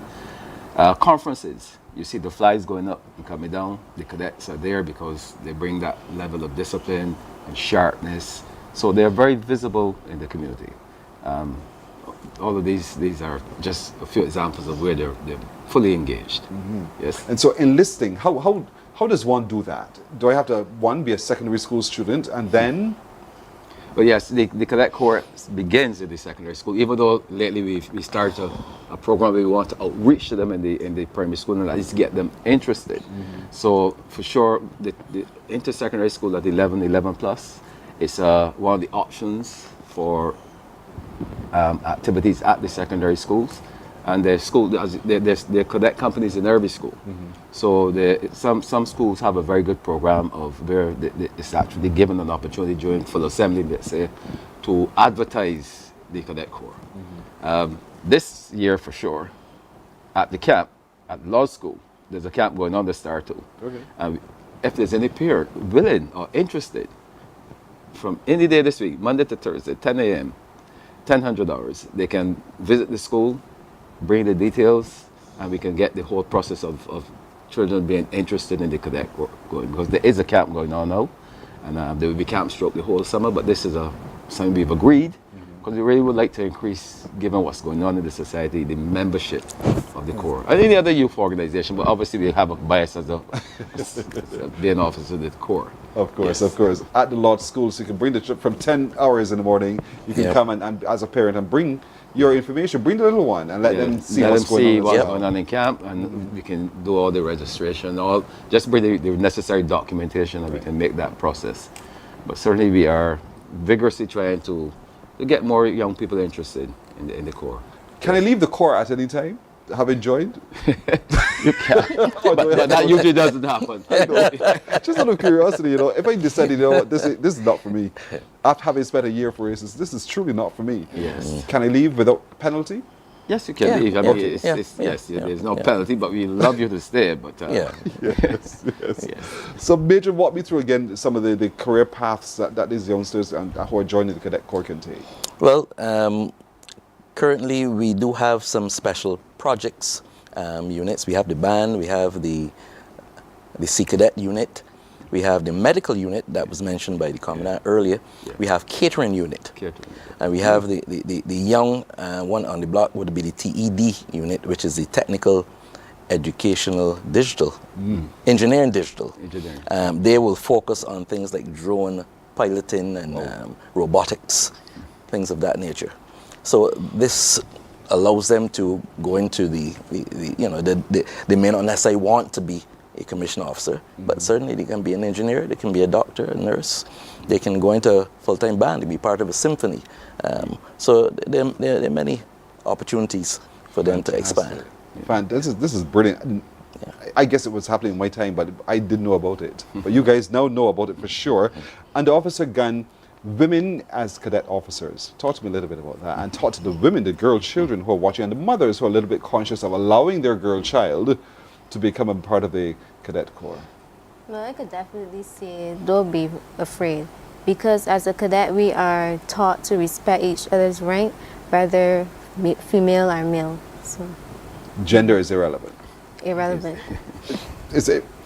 What is important to note that Ms. Gunn comes from the number 23 company, which is the last company that was established. That is an all-female cadet company from the Springer Memorial School. So we're very proud of them. Congratulations. Thank you very much. Are you yet leading that pack? That's me. My girl, well done. Sorry, indeed. So well done to all of you. I really commend each of you for the choices that you've made. You're clearly very focused, and that excites me a whole lot, indeed. Community service and national development is going to be required of each of you as you go by as well, because we are who we are, and the country needs you. Not just to be defense officers alone, but to be actively, as your commandant would have said, at different points in times, you're called upon to lend of your service as well. And I think you know this, so I don't need to preach it again to you, indeed, but continue being very good officers of the Cadet Corps, and I wish you well with your longevity with the Corps, and your other future endeavors as well. Thank you very much. You're very welcome. Is there anything else you'd like to add, Commandant? Yes, I will. We have a mandate from the Prime Minister to increase the numbers in the Corps, particularly the Sea Cadet unit. In order to do that, we obviously have launched a drive where we're trying to get cadets, but we also need adults and officers. So my appeal is for those people there with talent and skills who want to lend them to the young Corps and help develop this talent. We are certainly inviting you to apply, to show some interest, because we definitely would like to increase and improve the officer corps. We can't do it without bodies on the ground. So we need those who have an interest to come. Those who have an give. interest. Again, we're required to be of service. Yes. Were you a part of the parade that was held recently on the weekend for the Sea Cadets? Are we aware? No, I was traveling, unfortunately. Maybe I was out of state on duty, indeed. And so nonetheless, we celebrate all that you do, indeed. We want to wish you well. Major Commandant, Lance Corporal, under Cadet officers, thank you all, indeed. We wish you well with your careers and everything else that you do, all right? Thank you. It's a pleasure. All right. Thank you very much. Thank you very much as well. You're welcome. We're back in just a moment. Morning, morning, morning. Good morning. Good morning to you. There is a saying, you can find a Beijing anywhere. Are you a Beijing living abroad? Or do you know of one who has migrated to another country? Well, we at Mornin Barbados would love to have you or them on our Beijing Affair segment. Share your amazing stories, experiences, and how you have adapted to a new culture. Send us an email to morninbarbados@cbc.vb, and together we will travel the world.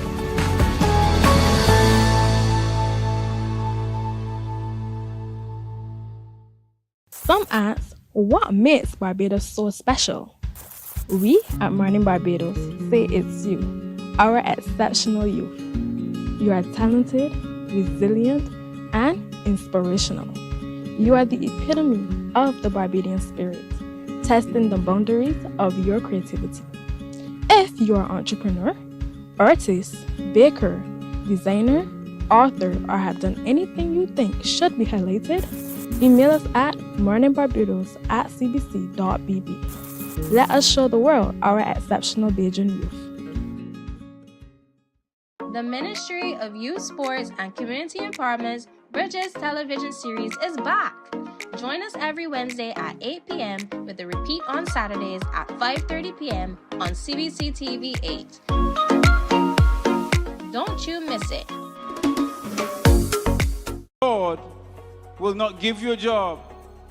God will not call you to do something and then not give you the capacity to have it, to make it happen. He will give you the resources. He'll give you the people. Not only will he equip you with ideas, but he will equip you with favor, as he did Nehemiah. Turn on the latest episode of Infinite Possibilities, only on CBC TV 8, every Sunday at 1:30 p.m., sponsored by Covenant Life Teaching Center. Welcome to Nature's Discount, the ultimate health food store. At Nature's Discount, we have thousands of quality products at great prices.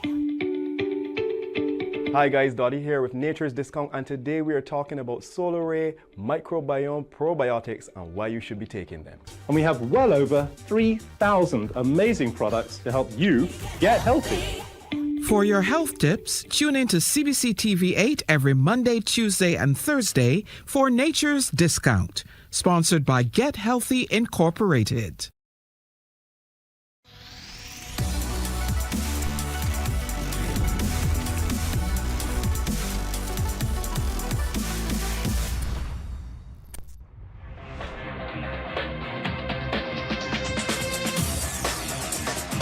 Week after week, Scold presents exciting reports and documentaries on the most varied topics of our time. Spectacular developments and innovations, lifestyle and trends of tomorrow, mobility and tourism, health news, highlights from art and culture. Each contribution grabs the viewer with extraordinary images and stories and takes him into fascinating worlds which he experiences here exclusively and up close. We're there when companies and specialists develop super satellites for a global network in space and can look behind the scenes. Scold is a window to everything that is there or is yet to come. Fly with us through time to better understand today and tomorrow. You've always wanted that. Scold, a look into the future. Our world today is not the world God wants it to be. One of the reasons which will surprise many is that our planet, its governments, and its peoples are all living under the weight of Satan's rule. From the beginning of mankind's existence to today, human history is the written record of what it means to live under the rule of the devil. Yet that rule is coming to an end, and what a difference that will make. Every Sunday at 9 a.m. on CBC TV 8, tune in for Tomorrow's World, sponsored by the Living Church of God. Books open your heart, your mind, and your soul. They are educational, entertaining, inspiring, and motivating. Are you an author of a recent book you want to share? Then Mornin Barbados would love to feature your book in our The Next Chapter segment. Send us an email to morninbarbados@cbc.bb. That's morning without the G. Come and let us turn those pages together. Hey there, it's Mahalia. I want to share something that might be really helpful. If you're feeling anxious, overwhelmed, depressed, or lonely and have no one to talk to, call Lifeline. Morning, morning, morning. Good morning. Good morning to you. 23 minutes now to go to 8 o'clock as we turn our attention to an upcoming activity in August for which we want all of you, or as many of you as possible, to be a part. You show your support in tangible ways at another activity that happens generally around October or thereabouts when we talk about Walk for the Cure. Now we're talking about Hiking for Hope. And so joining us this morning to talk more about it and why is Dr. Greg Padmore, who is the chairman of the Barbados Cancer Society's Client Services and Welfare Subcommittee. Good morning to you, sir. Good morning. And next to him is one of the officers on that committee, Olivia Thornhill. Ms. Thornhill, good morning. Good morning, Pearson. You're very welcome. Good to see you indeed. Dr. Padmore, talk to me a little bit about why you're having this hike coming up on August 10th. Yeah. So for one of the mandates for the Cancer Society, more specifically the Welfare Subcommittee, is trying to increase awareness of the different types of cancers, not just one in particular. However, our mandate also is to help support patients through patients' families, and of course we need funding for that. So one of the things we partnership with going forward is different activities to increase awareness, but also help to bring the community together. Mm-hmm. So this is one of the new initiatives we're embarking on in August. You're seeking to increase awareness, which suggests to me that there is either a falling off of awareness or just a lack of awareness. So what are some of those cancers about which you think we need to be even more aware? Mm-hmm. So awareness also includes just not letting persons forget about it, right? So we know that the top 3 in Barbados, you have breast, prostate, colon, but there's also childhood cancers as well. And all of these different cancers affect different populations of the island. And we like to make sure that we try to address as broadly as we can as a non-profit. And these different initiatives and getting support from other organizations have been shown to be very helpful in our mandate. What's the prevalence of these other cancers of which you speak? Yep. So right now, prostate's number 1, breast cancer is number 2, colon cancer number 3, and respectively, prostate, of course, males, breast more common in females, And colorectal is equal prevalence in Barbados. Childhood cancers is another group of cancers which we don't really hear a lot about, but we definitely want to continue to try to educate the public about it through our pediatric oncologist, Dr. Brown Farmer, who's very involved with the society's mandate as well. And so there's a great need for support of that effort. Correct. And that need, so when we're giving to, what are we supporting here? Yep, so for this initiative in August 10th, we are looking to provide for the welfare subcommittee. So this subcommittee of the society is involved in providing patients with different needs. They have different requests. So for example, some investigations may be required that they seek funding for overseas, all the way back down to food hampers, back to school items. So it's a very broad area that we are trying to service, and the mandate is, and the support is really funding the welfare subcommittee, not one specific cancer. Right. And so, Ms. Thornhill, you see the need. The need presents itself to you as one of the officers of the Barbados Cancer Society, as a part of the wellness client services. Paint that picture for me. I'm trying to see what you see. Because I sit out here and I don't know. But I want you to help us understand what it is that you interface with almost every day, the need, because someone's child or someone has cancer. Yes. Well, the needs range from emotional, psychological to social needs. And the Client Services and Welfare Department, we try to assess clients so we can get a clear picture of what their needs are. So we engage with clients so they can express their needs to us, so we then can in turn utilize our resources to try to address those needs specifically. You know, we're proud people. Yes. And sometimes you don't want to say, I need, or I need help. Yes. So therefore, what you're saying is sometimes, even though they don't say, you see. And because you see, you want to attend to those needs as well. Yes, because part of our engagement with client is to build relationships, so there's that level of trust, so they become comfortable with engaging with us. And so we find the relationship building process allows clients to open up and feel more free and more comfortable, so that even though that level of pride may be there initially, that once they become comfortable, they are more willing to share what those needs are.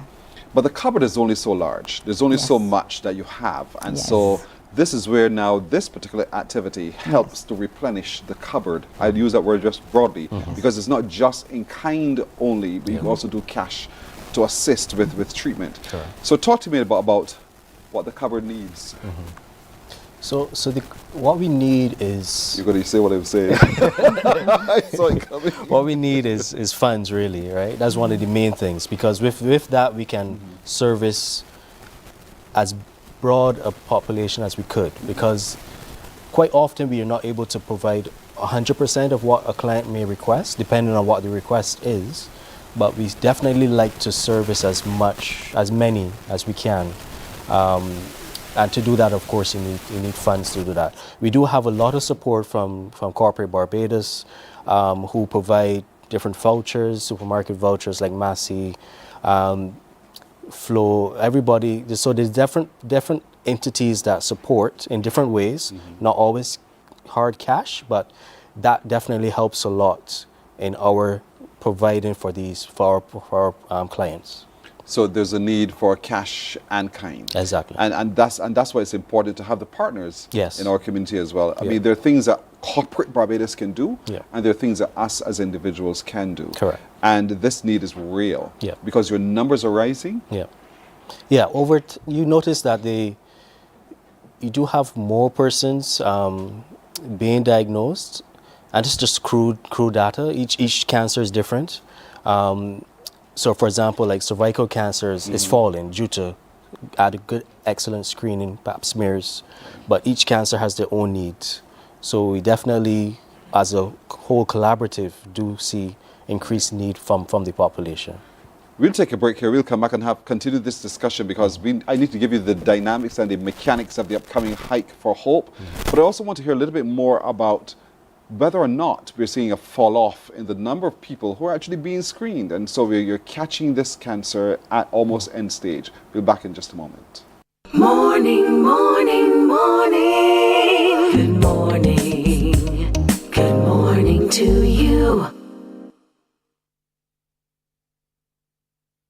There is a saying, you can find a Beijing anywhere. Are you a Beijing living abroad? Or do you know of one who has migrated to another country? Well, we at Mornin Barbados would love to have you or them on our Beijing Afar segment. Share your amazing stories, experiences, and how you have adapted to a new culture. Send us an email to morninbarbados@cbc.vb. And together we will travel the world.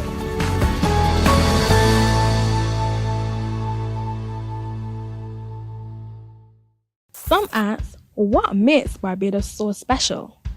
We at Mornin Barbados say it's you, our exceptional youth. You are talented, resilient, and inspirational. You are the epitome of the Barbadian spirit, testing the boundaries of your creativity. If you are an entrepreneur, artist, baker, designer, author, or have done anything you think should be highlighted, email us at morninbarbados@cbc. Morning, morning, morning. Good morning. Good morning to you.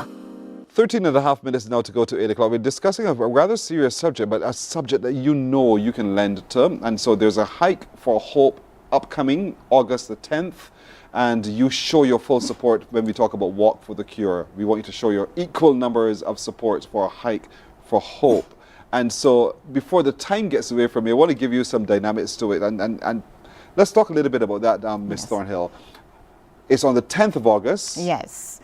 Go ahead. Okay, so the Hike for Hope is a community-driven event, and it's in collaboration with the Wellness Explorers. They are a health-centered group located in the parish of St. Andrew, and the Wellness Explorers have collaborated with the Barbados Cancer Society for this hike. This hike is going to have two courses. It's going to have a course for the beginners, and which is a tranquility trail, and it's going to have a course for the persons who want to challenge themselves, which is called a warrior's path. So we are inviting both sets of persons who want to challenge themselves and persons who just want to come out and give their support.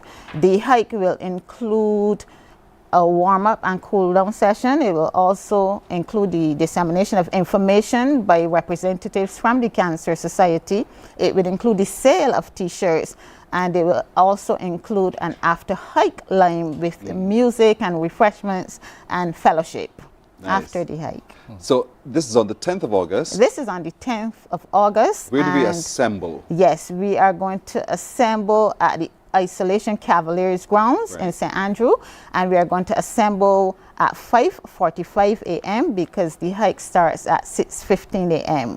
So we want you to be there early, and so we can move off from the grounds at 6:15 a.m. sharp. So our purchase of a shirt really goes to replenishing the fund. Yes. And so where can we now begin to purchase our shirts?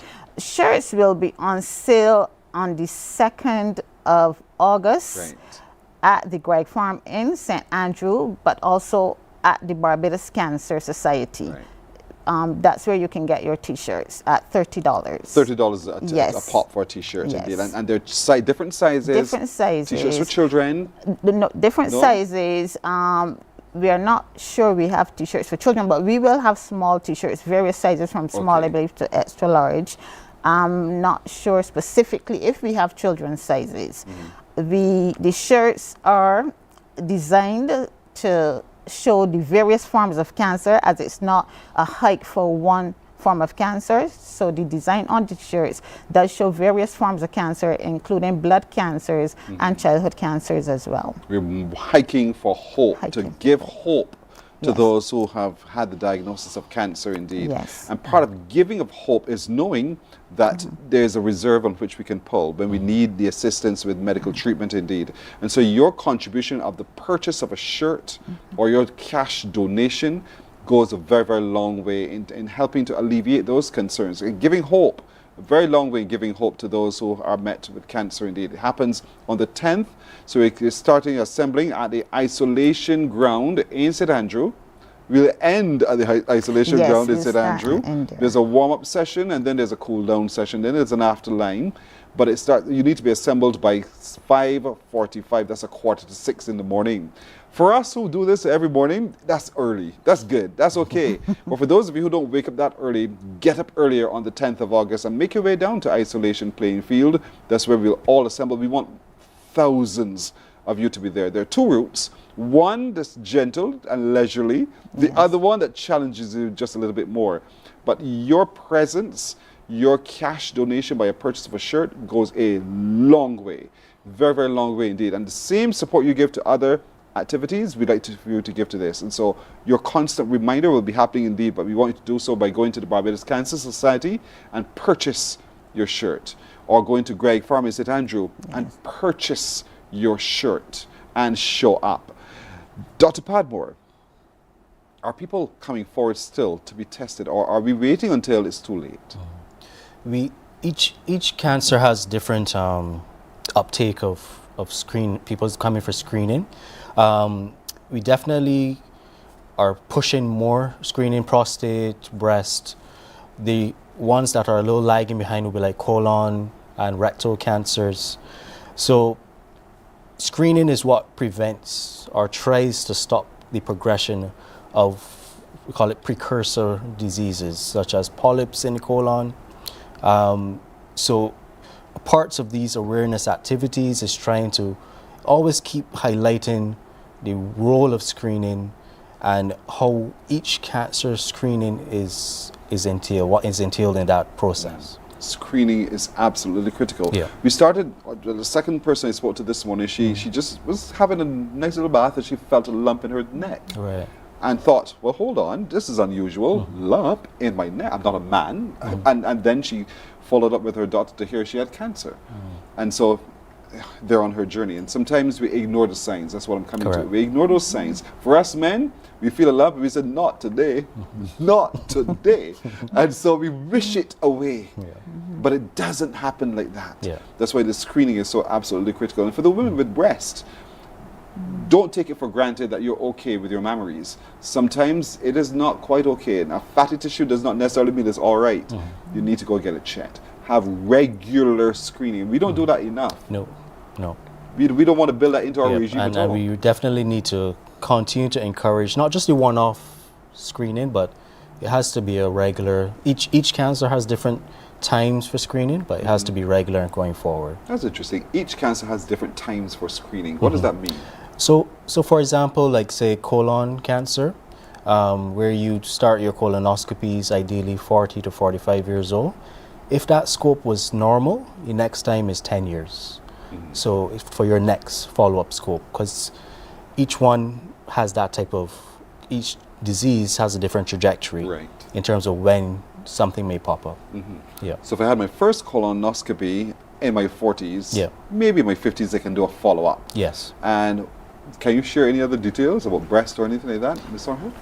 Well, similarly, breast is like about 45, and then yearly going forward. Yearly after that. Yeah.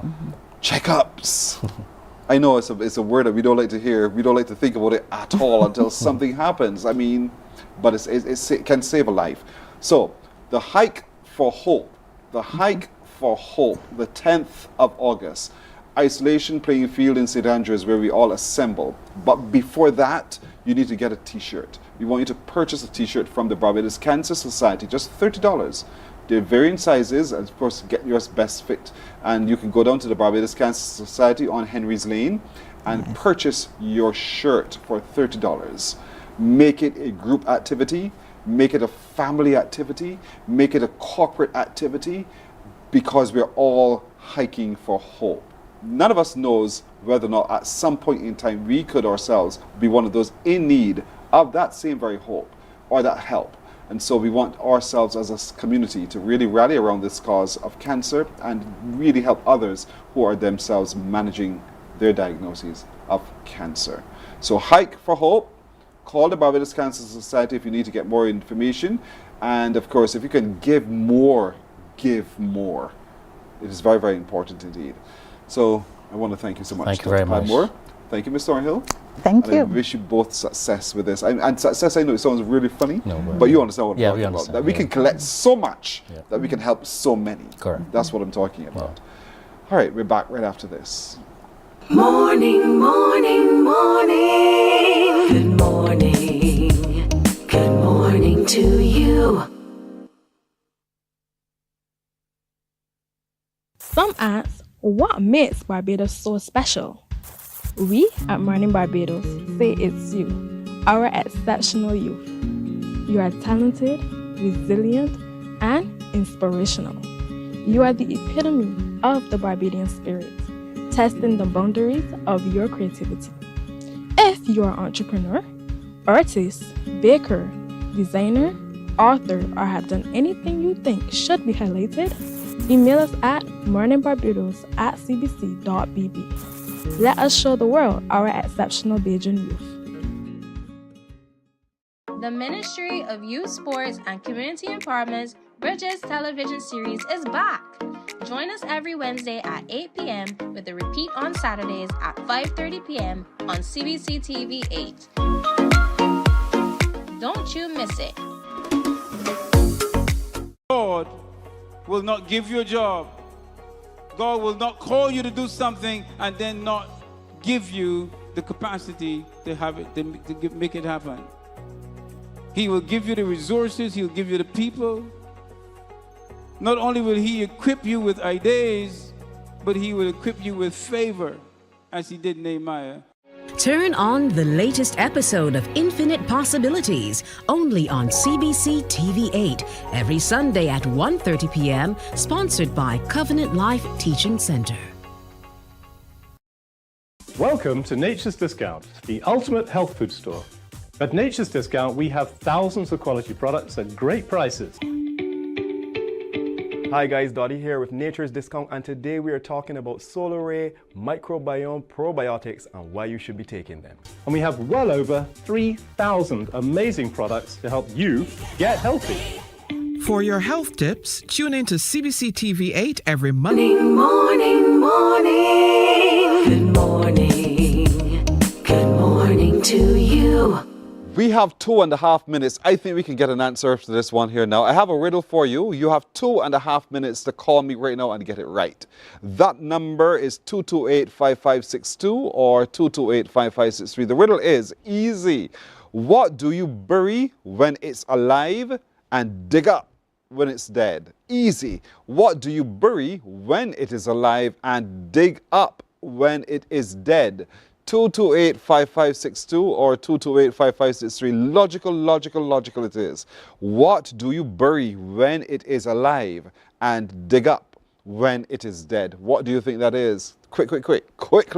228-5562 or 228-5563. For those of you watching online, I thank you. You've been sharing our show. You've been fantastic. And we are very, very thankful for that. Of course, if you know of something or someone, send us an email, morninbarbados@cbc.bb. What do you bury when it is alive and dig up when it's dead? What is that? What do you bury when it's alive and dig up when it's dead? Someone said to me, feelings. That is not right. 228-5562 or 228-5563. What do you bury when it's dead and when it's alive and dig up when it's dead? Good morning. Hello. Hi, good morning. Hey, how are you? I'm good. Good. Who's this? This is Shako. Shako. Yes, please. What is the answer? A plant? I beg your pardon? A plant? Why would you say a plant? Because you bury it in the ground. Uh-huh. And when it's dead, sometimes you just dig it up because you got to plant about a new one. And there's nothing else you could possibly think of? No. No, Shako. But you're right. You're right. Well done, Shako. Thank you. You're welcome. It is indeed a plant. All right. See? Look at that, Beijing rock. You're absolutely right as well on our YouTube stream. Well done, Lisha Leslie, is that it? My eyes are really deteriorating, boy, oh boy, oh boy. There we go. Thank you so much for engaging everybody. But thank you all for keeping us company. My little crew joins me wishing you a marvelous Monday today. And if it be the will of the Lord, we'll see you tomorrow, Tuesday. Take care. Bye-bye. Wake up, wake up, wake up, wake up. Barbados, get up. Good morning, Barbados.